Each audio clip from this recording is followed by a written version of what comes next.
Halo, assalamualaikum warahmatullahi wabarakatuh. Alhamdulillahirrabbilalamin, atas berkat rahmat Allah yang Maha Kuasa, saya dapat menyelesaikan video ini dengan lancar.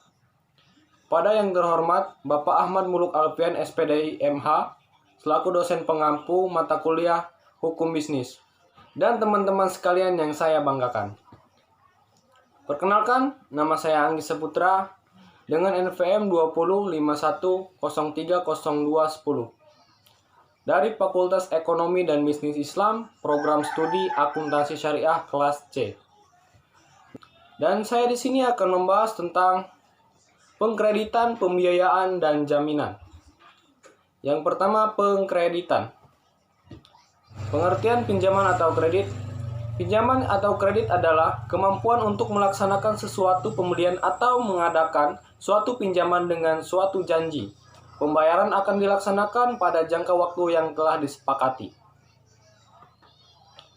Menurut pasal 1320 KUHP Perdata, untuk sahnya perjanjian diperlukan 4 syarat, yaitu sepakat mereka yang mengikat dirinya, cakap untuk membuat sesuatu perjanjian mengenai suatu hal tertentu, dan yang terakhir suatu sebab yang halal. Di dalam kredit terdapat beberapa unsur sebagai berikut. 1. Kepercayaan. 2. Kesepakatan. 3. Jangka waktu. 4. Resiko. Dan yang terakhir balas jasa. Berdasarkan jangka waktunya, kredit terbagi menjadi 3. Yang pertama, kredit jangka pendek. Yang kedua, kredit jangka menengah. Yang ketiga, kredit jangka panjang. Kredit menurut sifat penggunaannya terbagi menjadi 2, yaitu kredit konsumtif dan kredit produktif. Kredit konsumtif yaitu yang digunakan untuk keperluan yang bersifat konsumsi. Kebutuhan ini berupa kebutuhan primer seperti kebutuhan akan tempat tinggal dan kebutuhan sekunder. Kredit produktif yaitu kredit yang digunakan untuk tujuan produksi, baik untuk meningkatkan usaha debitur dalam berproduksi, investasi, maupun untuk perdagangan. Kredit ditinjau dari segi cara pemakaiannya terbagi menjadi 5. Yang pertama, kredit rekening koran bebas. Yang kedua, kredit rekening koran terbatas. Yang ketiga, kredit rekening koran envelope. Yang keempat, revolving kredit. Yang terakhir, yang kelima, term loan. Perjanjian kredit. Berdasarkan pasal 1338 KUHP Perdata, perjanjian telah mempunyai kekuatan hukum yang sama dengan kekuatan suatu undang-undang. Bentuk perjanjian kredit. Menurut hukum, perjanjian kredit dapat dibuat secara lisan ataupun tulisan. Yang terpenting memenuhi syarat-syarat pasal 1320 KUHP Perdata. Namun dari sudut pembuktian perjanjian secara lisan sulit untuk dijadikan sebagai alat bukti bagi para pihak yang membuatnya. Dalam dunia modern, perjanjian secara lisan tentu sudah tidak dapat disarankan lagi untuk dipergunakan meskipun secara teori diperbolehkan. Karena perjanjian secara lisan sulit untuk dijadikan sebagai alat pembuktian bila terjadi masalah di kemudian hari.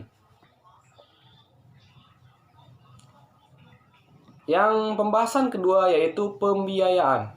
Pengertian pembiayaan. Menurut Undang-Undang Perbankan Nomor 10 Tahun 1998, pembiayaan prinsip syariah adalah penyediaan uang atau tagihan yang dapat dipersamakan dengan itu berdasarkan persetujuan atau kesepakatan antara bank dengan pihak lain yang mewajibkan pihak yang dibiayai untuk mengembalikan uang atau tagihan tersebut setelah waktu tertentu dengan imbalan atau bagi hasil. Tujuan pembiayaan.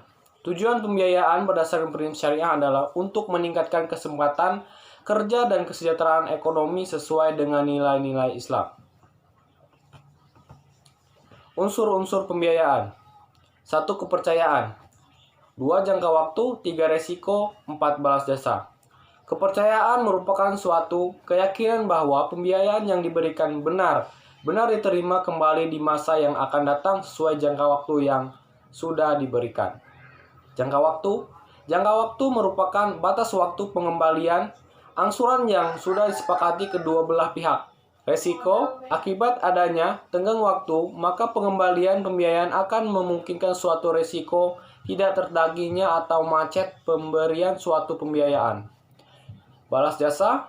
Dalam bank konvensional, balas jasa dikenal dengan nama bunga.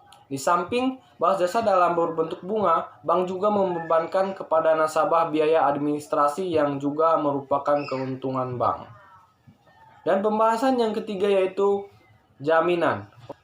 Pengertian jaminan. Istilah jaminan merupakan terjemahan dari istilah Zakerheit atau Chauty, yaitu kemampuan debitur untuk memenuhi atau melunasi perutangannya kepada kreditur, yang dilakukan dengan cara menahan benda tertentu yang bernilai ekonomis sebagai tanggungan atas pinjaman atau utang yang diterima debitur terhadap krediturnya.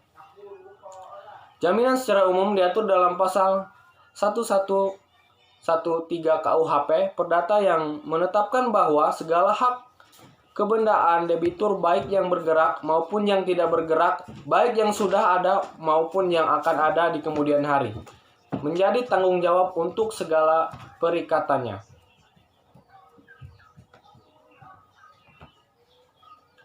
Persyaratan dan kegunaan benda jaminan.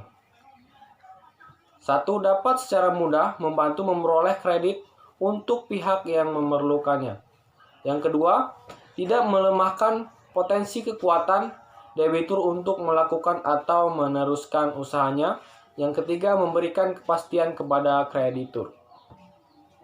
Jaminan fidusia. Pengertian jaminan fidusia. Dalam jaminan fidusia, kata fidusia berasal dari bahasa Latin fiducia, yang berarti secara kepercayaan.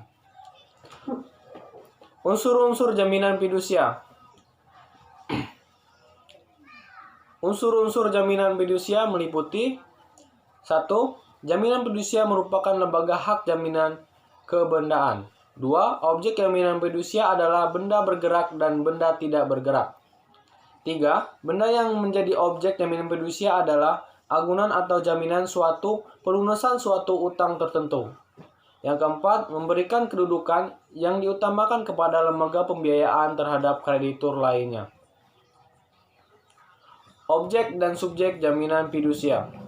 Objek jaminan fidusia meliputi benda bergerak yang berwujud, contohnya mobil. Yang kedua, benda bergerak yang tidak berwujud, contohnya itu investasi atau saham. Yang ketiga, benda tidak bergerak, khususnya bangunan, yaitu rumah. Sekian yang bisa saya sampaikan. Jika ada salah kata, saya mohon maaf. Kepada Allah saya mohon ampun. Saya akhiri wabillahi taufiq wal hidayah. Wassalamualaikum warahmatullahi wabarakatuh.